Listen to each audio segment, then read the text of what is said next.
इधर आइए, आराम से आराम से आराम से आराम से। रजनीश जी हाँ नमस्ते। एक आराम से चले सर। सबसे पहला सवाल कि बीजेपी ने एक सवाल अभी जस्ट उठाया है कि बाबा साहब भीमराव अंबेडकर 1927 में जो है महाआंदोलन किए थे, लेकिन महादलित आंदोलन नाम दिया गया। क्या कहेंगे? संजय बाबू ने क्या कहा ये आप भी समझते हैं, हम भी समझते हैं। जो दर्पण का काम किए हैं बाबा साहब भीमराव अंबेडकर, देश दुनिया को जो बताने का काम किए हैं भारत भूमि के धरती से, मनुस्मृति को जलाने का क्यों काम किए? इसलिए कि न मनुस्मृति में एक बड़े तबका के खिलाफ 85% लोगों के खिलाफ अनेकों गालियां दी गई। रामचरितमानस का क्यों प्रतिरोध हुआ? किस अंश का प्रतिरोध हुआ? अधम जात में विद्या पाए, भयहु जथा ही दूध पिलाए। यानी अधम मतलब होता है नीच। दुनिया के लोगों सुनो, आपके माध्यम से कहना चाहता हूँ, नीच जाति के लोगों को शिक्षा ग्रहण करने का अधिकार नहीं था। और उसमें कहा गया है कि नीच जाति के लोग शिक्षा ग्रहण करके जहरीला हो जाते हैं, जैसा कि सांप दूध पीने के बाद होता है। हम इस सवाल में मैं इसलिए ये बात कहता हूँ कि इसी चीज़ को कोट करके बाबा साहब अम्बेडकर ने दुनिया के लोगों को बताया।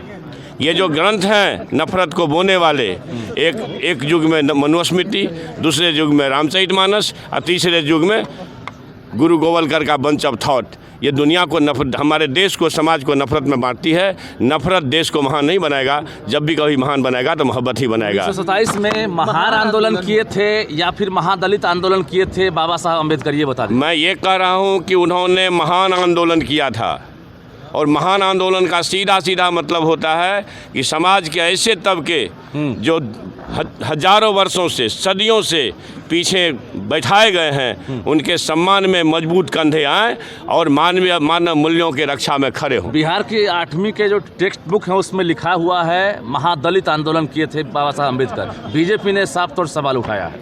मैं आपको ये कहना चाहूँ, मैं बीजेपी के उस बात से सहमति नहीं रखता हूं। मैं समझता हूं कि बाबा साहब अम्बेडकर ने महान आंदोलन किया इस देश को, भारत भूमि को ताकतवर बनाने के लिए, कि हम 85% कंधों को, जो हजारों वर्षों से कमज़ोर, आज भी कमज़ोर है, जाति के नाम पर विसंगतियां झेल रहा है, उसको कमज़ोर करके हम देश को महान नहीं बना सकते हैं। देश को सोने की चिड़िया नहीं बना सकते हैं।